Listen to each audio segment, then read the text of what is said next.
In this video, we'll be covering some of the weirder legendary and artifact items in D&D 5e. Magic items of this rarity tend to have effects that are so overwhelmingly powerful that they can change the course of a campaign in an instant, which can make them extremely hard or outright impossible to obtain under normal circumstances. So instead, we'll be going over some items which have more wacky and outlandish effects than other legendary items or artifacts. Starting off this list at number 10, we have Universal Solvent from the Dungeons Master's Guide. Basically, this is a legendary item whose sole purpose is to dissolve up to 1 square foot of adhesive, and is one of the very few ways to dissolve another legendary item it was specifically made for, the Sovereign Glue. There are a few ways you can use this item outside of its intended use, however. Things like spider webs make for a good target for this item if you find yourself caught up in one, for instance. Or perhaps you find yourself stuck in a mimic and want to get out of it without having to make the ability check in order to break free from it. In other words, this is one of those items that is best used for getting out of sticky situations that you might not otherwise be able to get out of very easily. And because its rarity is legendary, it's technically also a very hard item to come by and should probably be paired up with an item that it was meant to dissolve in the first place in order to be able to get some guaranteed use out of the solvent. But the reason why the Universal Solvent takes number 10 spot on this list and not the Sovereign Glue is because the glue itself can actually have multiple uses, such as fixing or binding things together. Maybe you want to glue someone's hand to something to hold them in place while you hold the solvent meant for this creature. And because there's no check or save to break out of this adhesive, the creature would just be glued to whatever surface you glued them to forever until they can actually break out of it using one of the 3 methods to escape, which are the Universal Solvent, Oil of Etherealness, or a Wish spell. This enforces the reason why the Sovereign Glue is a legendary item in the first place. It's typically rare for items to have a sort of infinite effect on them, and are usually reserved for higher level items and abilities, including this one. The Solvent, on the other hand, doesn't have any sort of special effects that can make it better than what it can already do. In fact, it's probably better to save the Solvent for something that isn't the Sovereign Glue, since a creature can remove the effects of the adhesive with the Oil of Etherealness, which is only a rare magic item, rather than a legendary one. While this isn't exactly a useless legendary item, it is one of those items that feels a bit out of place in comparison to loads of other powerful legendaries you can acquire. And at number 9, we have the Orb of Dragonkind, also from the Dungeons Master's Guide. There are a lot of effects to explain for this item, so we'll start with the basics on what this item actually does. The first thing of note about this orb is that it's an artifact, which houses the essence of an evil dragon, that requires you to not only attune to this item in order to gain its benefits, but also requires you to use your action in order to attempt to assert your control over the orb using a DC 15 charisma check. And if you do, you can control the orb for as long as you're attuned to it. As for the charisma check itself, failing the check would, instead, cause you to become charmed by the orb. Once charmed, you can't voluntarily end your attunement of the orb, and you'll have to make a wisdom saving throw with a DC check of 18 in order to not succumb to the suggestion spell that the orb will then cast on you, where the orb will then begin urging you to fulfill its evil desires, which can vary depending on the dragon essence within the orb. However, if you do manage to pass the initial charisma check and gain control of the orb, there are a lot of different effects that you can make use of. The first thing of note is that the Orb of Dragonkind possesses a total of 4 random properties, consisting of 2 minor beneficial properties, a minor and major detrimental property, which are all determined by a big list of effects that the DM would roll for. The beneficial properties are pretty good, but not powerful. They range from things like increasing armor class or conditional immunity to charm and frighten effects, to being able to cast certain spells, even if you're not a caster, albeit with limitations.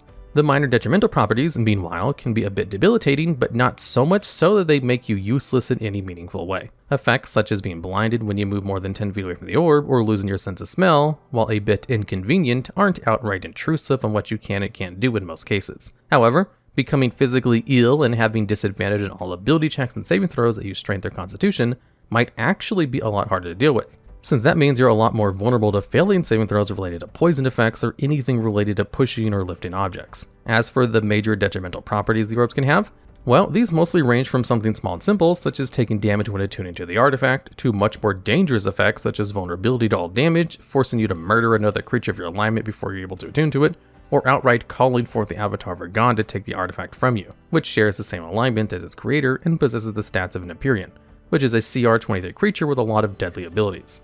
Overall, it is very important to consider these types of effects when attuning to the Orb of Dragonkind, as this can make for a pretty neat plot device for both players and the DM to utilize over the course of a campaign. But the fun doesn't stop there with this item. The orb comes with 7 charges that recharge at a rate of 1d4 plus 3 per dawn, and you can use your action to expend a different number of charges for different spells. Expending 1 charge allows you to cast the Daylight spell, 2 charges for Death Ward, and 3 charges for scrying or 5th level cure wounds. The orb also allows you to cast detect magic without spending any charges as well. But the strangest part about this orb, and why it even makes this list in the first place, is what it can do to dragons. Once per hour, at the cost of an action, you can have the orb emit a telepathic call within 40 miles in every direction, in order to call all dragons to the orb. Evil dragons will have a stronger compulsion to come to the orb in the most direct and efficient way possible, while dragon deities such as Tiamat are unaffected.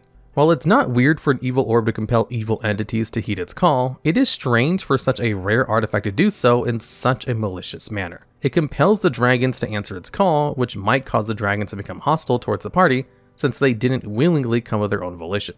The flavor text of the item basically implies that the purpose of the orb was to summon dragons to a specific location, which would be the towers each individual orb would reside in, and destroy the dragons with powerful magic.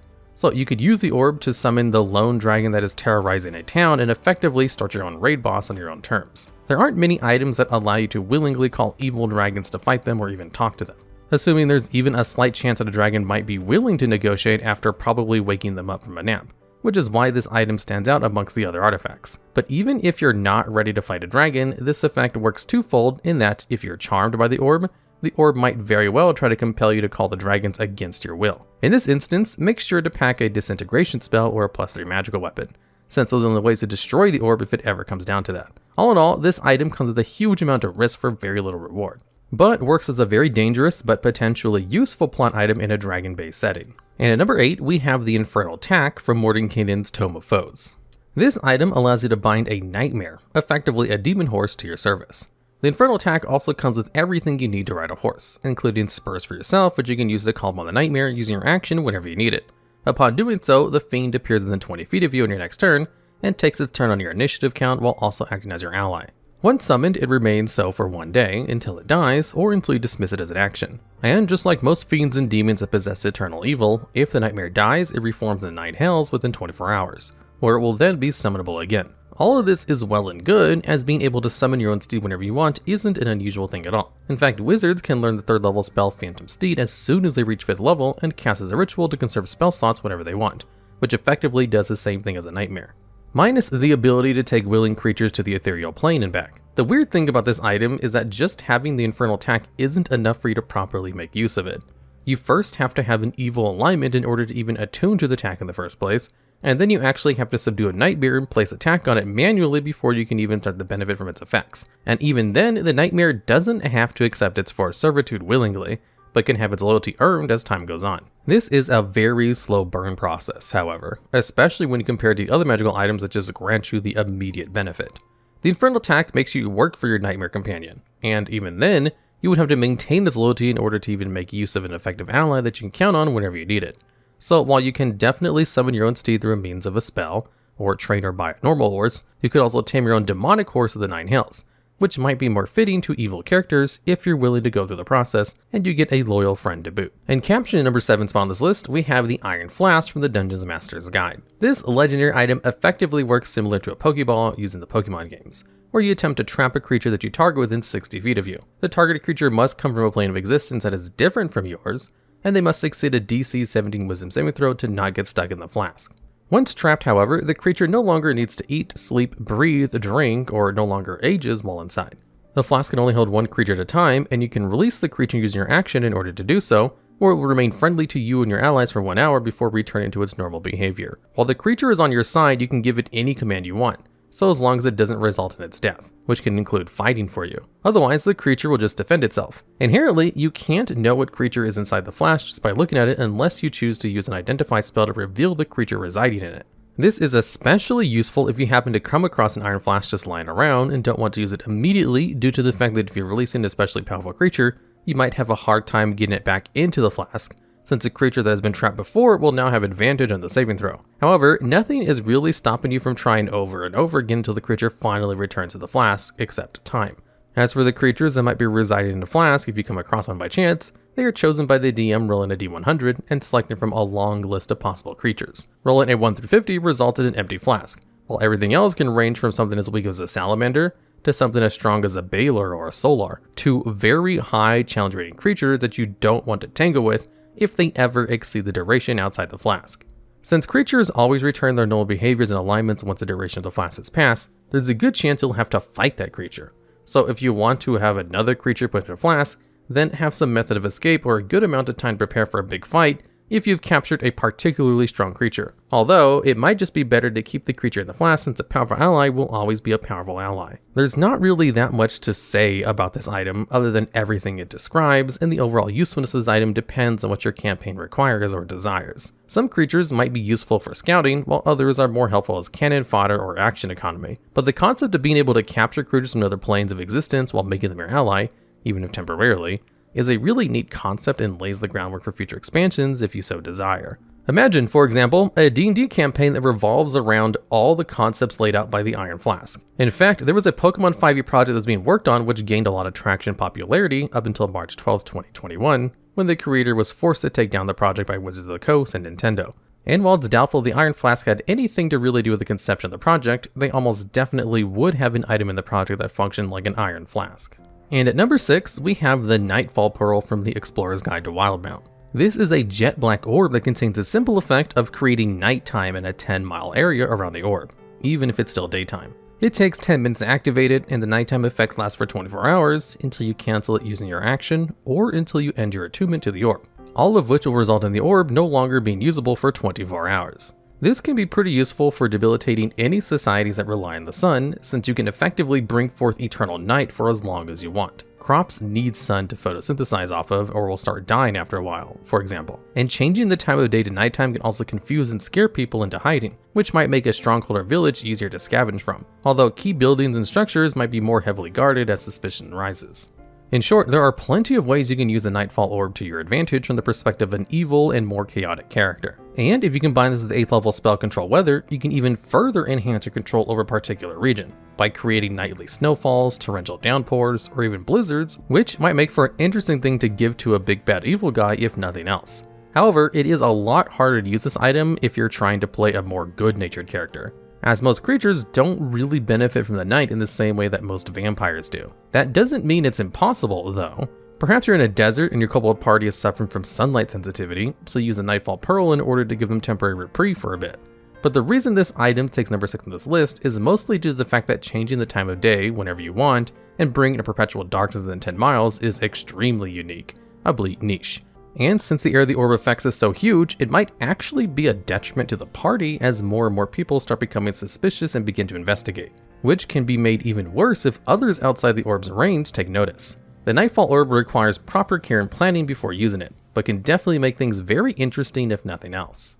And at number 5, we have the Apparatus of Kwalish from the Dungeons Master's Guide. This isn't necessarily an item so much as it's a vehicle that can carry up to 2 people inside of it at a time. Appearance-wise, it looks like a large sealed iron barrel that weighs 500 pounds.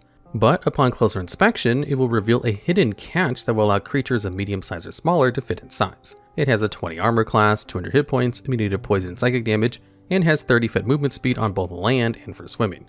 But 0 feet of speed if the legs and tails of the apparatus are not extended using the many levers available, which all do various things depending on whether or not they're flipped up or down. The vehicle itself is airtight and watertight while also holding enough air for 10 hours of breathing divided amongst the creatures inside.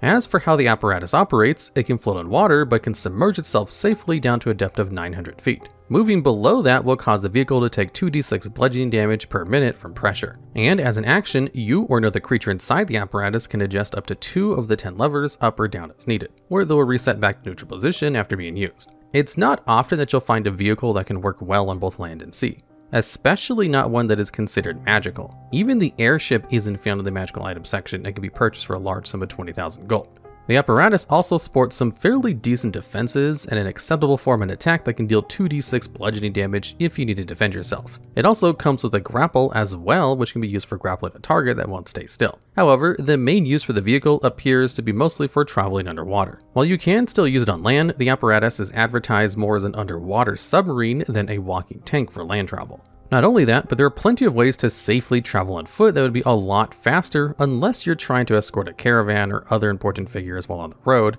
and just want something to deter potential danger. While this isn't the strangest vehicle you might encounter, it's definitely one that has an appearance that stands out more than most by mimicking the appearance of a large iron barrel, while also resembling a lobster when its legs and arms are extended.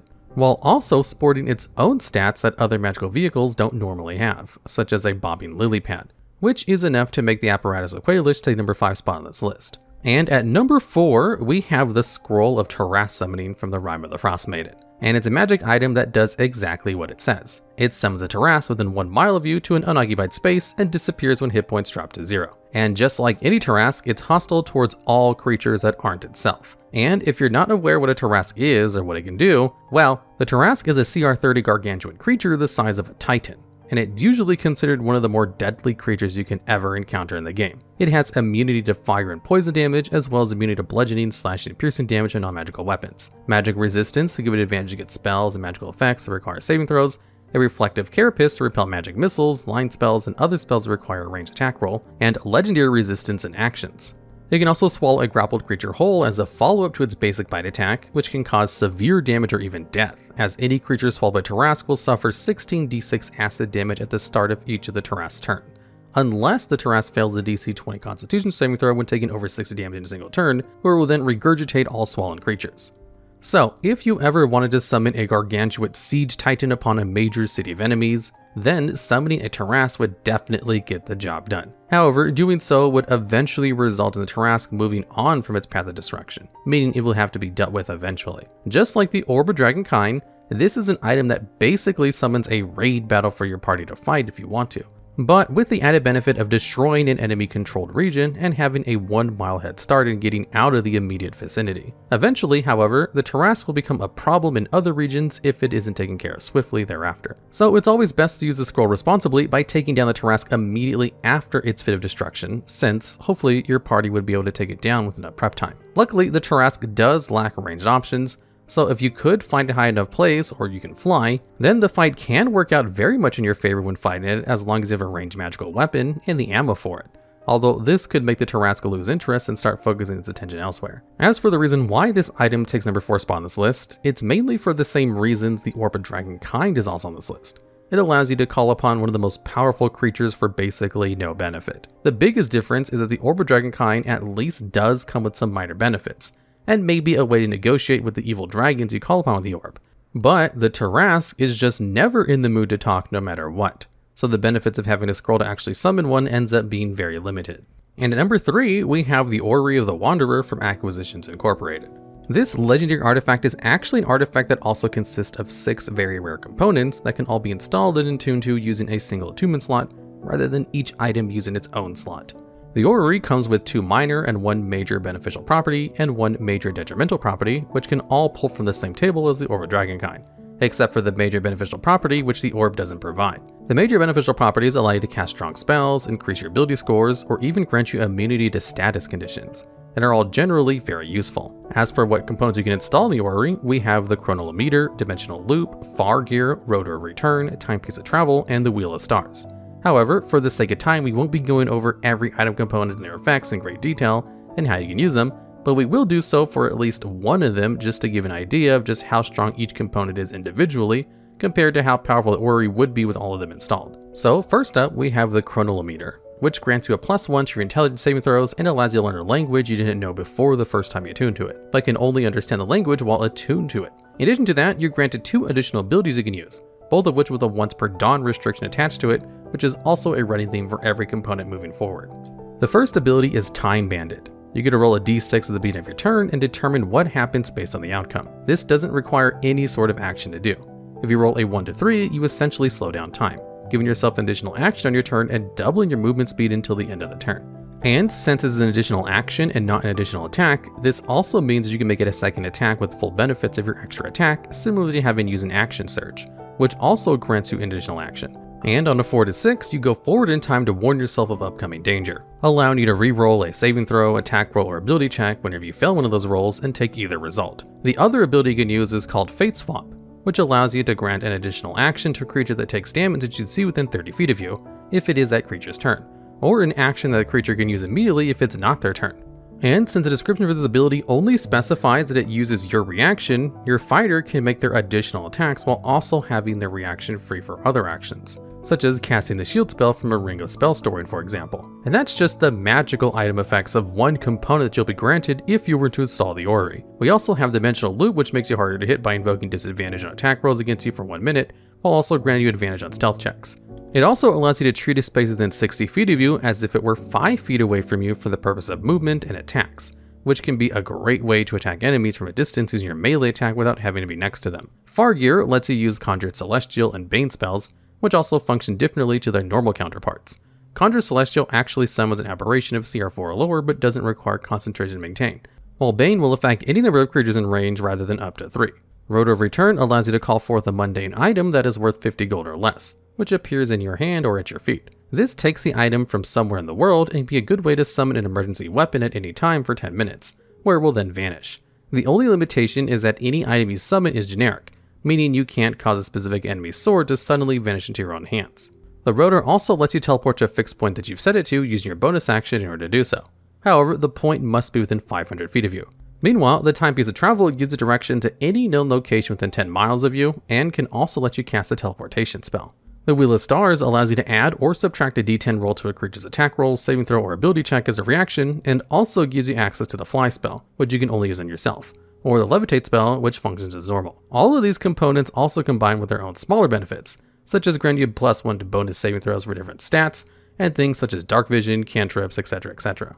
However, all of these components share the same downside, which is they're all unstable and might act sporadically when not installed to the Orrery Wanderer. But if you do manage to get your hands on all 6 components and install every single one of them into the Orrery, then you get to have all the benefits from the above components, as well as some additional benefits from the Orrery itself. As long as the Orrery is within 30 feet of you, you get a +1 bonus to your AC. Your alignment also shifts slowly over to chaotic neutral over time, and compels you to explore dangerous planar realms.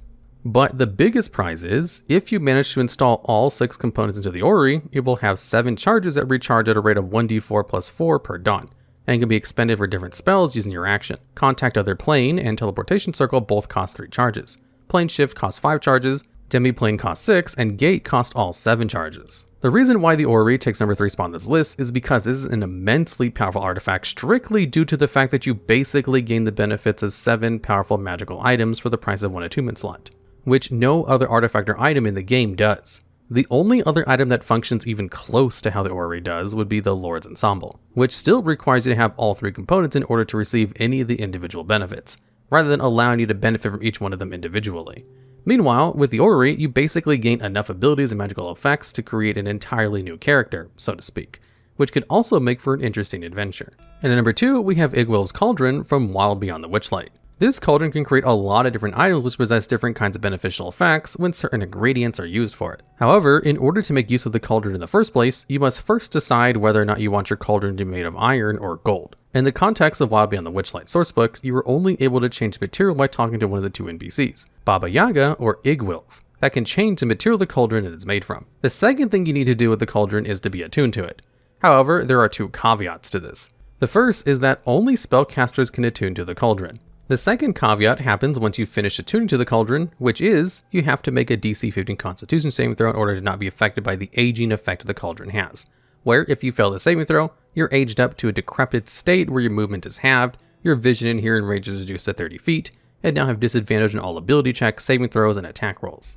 But the worst part is that you will now have 3d8 days to live, where you will succumb to old age and die, and the only way to remove this effect is through a wish spell or through divine intervention. There's also an additional way for this item to be attuned to, though it doesn't really involve the party, which is that a coven of 3 hags can also attune to the cauldron simultaneously, so as long as the coven doesn't disband. While attuned to the cauldron, you gain 1 minor beneficial and 1 minor detrimental property as well, which we've already covered. There are also effects that happen when you destroy or restore the cauldron, which basically boils down to removing the shared spellcasting trait that all hags have while being in a coven from not just all hags in the current plane, but the entire multiverse. As for what the cauldron can do, well, it depends on the material it is currently made out of. The gold cauldron can turn water into stew that feeds up to 4 people per gallon used, transforms wine into an elixir that grants 10 temporary hit points to any creature that consumes it. Any unused liquid from within vanishes. Or you can have a mixture of both components involving 90 gallons of water mixed with 10 gallons of wine in order to allow for the cauldron to be used as a focusing for a scrying spell, with the added benefit of always working, and you can even work on creatures in other planes of existence. Once the spell ends, however, the liquids vanish.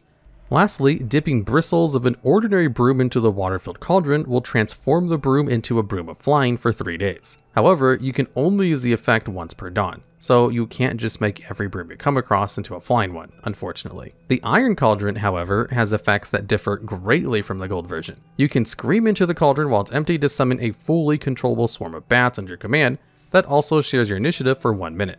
Pouring at least 1 gallon of blood in stern for 1 minute creates a cloud of smoke that makes all humanoid creatures, other than the one attuned to the cauldron or immune to being charmed, fall unconscious within 100 feet radius per gallon of blood used.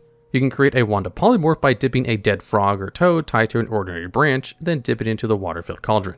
It has 3 charges that do not come back and crumbles to ashes after the last charge is used up, and you can't make another one until 8 days have passed since using the property of the cauldron. Lastly, you can touch the cauldron with a unicorn horn for 1 minute while reciting a poem called The Witch Queen's Cauldron in order to stop the flow of time to all creatures within 1,000 feet of the cauldron, except for the one attuned to the cauldron, similarly to the Time Stop spell. Creatures frozen in time cannot be moved, harmed, or affected by any magic, and any conditions and effects of the creatures are suppressed until the Time Stop effect wears off. They are also considered to be incapacitated, can't speak, age, and are unaware of its surroundings or the passage of time. And the only way to stop this effect is by sending the cauldron to another plane of existence, destroying it, or touching with a unicorn's horn and reciting the poem again for 1 minute.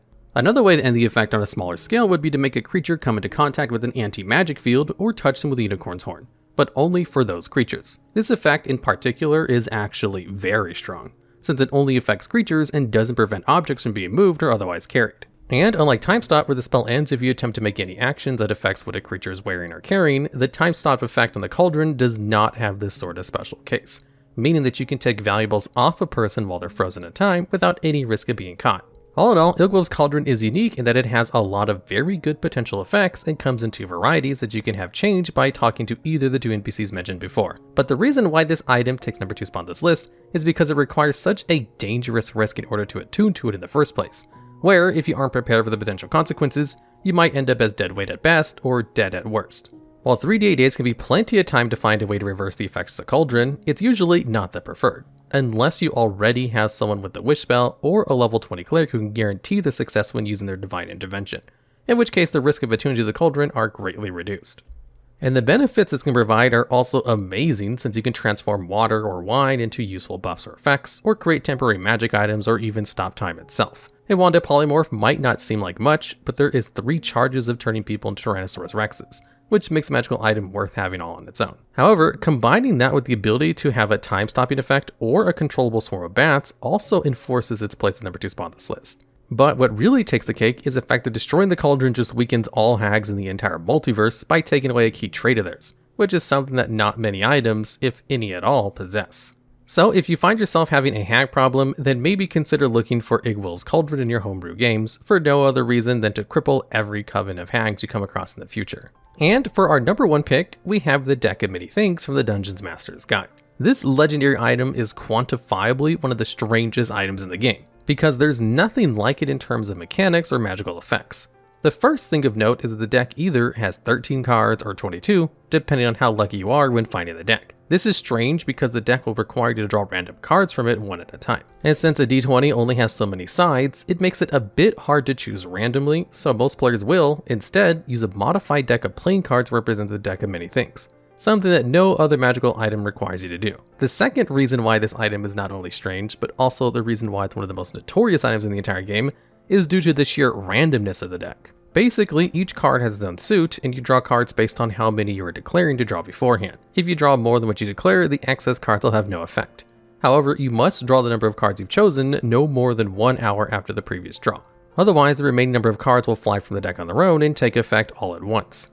As for the effects, this is where things really get interesting for this item. You see, the effects of this item are so powerful and so potent that many tables outright ban this item from being obtained, purely because of how much it can modify the game in absolutely outrageous ways. While there are far too many effects to go over, we'll at least show off a few examples as to what this deck can do. The Sun card has the simple effect of automatically granting 50,000 experience points, as well as a wondrous item the DM determines random to appear in your hands, which isn't that bad or strange. The Star can increase one of your ability scores by 2, but not exceeding 24, which is also not so bad or strange since there's no other ways to increase your ability score outside of the Deck of Many Things. The moon, however, can grant you the ability to cast Wish 3 times, which is incredibly useful since it is undoubtedly the most overpowered spell in the game if it's used rules as written. But then there are some effects that are just outright broken. The Vizier card allows you to, within 1 year of drawing this card, ask a single question or meditation and basically get the answer you're looking for, no strings attached. If you want to know how to defeat the big bad evil guy or a solution to a complicated puzzle, then you have your answer, including how to solve whatever dilemma you're facing. The Fates basically allows you to erase or avoid any one event that has happened, meaning your DM would have to figure out a way to fit that into the story or campaign now. So if a major character kickstarted the events of your campaign, there is nothing to stop you from saying that that never happened in the first place, meaning that your campaign might end up going in a different direction than before or just outright prevent the impending doom of the world. The Void basically traps your soul inside a random object somewhere in the world that your DM chooses and is so potent that not even the Wish spell can reverse the process. Although the spell does tell you the location and the object your soul is trapped in, and the list goes on and on. There's no magical item which holds effects as powerful as a deck of many thinks, but the biggest reason it takes number 1 spot on this list is due to the mixture of how you draw the cards in the first place, as well as having effects that either break the game in half or make you a powerful force of the divines with very little in between. Yes, there are some cards that don't have nearly as bad effects, such as the Idiot card that lowers your intelligence stat permanently by 1d4 plus 1. Since intelligence isn't widely used. But then you have crippling effects such as the Talons card, which causes all magic items you're wearing or carrying to disintegrate or disappear if they were artifacts. But effects that allow you to change the entire outcome of a game and shift your destinies as drastically as the Fate cards, or even just cheat out the win condition of the game by asking a question and receiving an honest answer with even step-by-step instructions on how to achieve your solution, are just way too powerful and worth risking everything just for these amazing powerful effects. Out of every legendary and artifact item this game has, there just really isn't anything that compares to the uniqueness, the randomness, or the powerfulness of the deck of many things. Alright, and that's the list. What legendary items or artifacts do you find weird and strange to use in your games? And do you have any ideas for future videos just like this one? If so, I'd love to hear about them down in the comments below. And take care.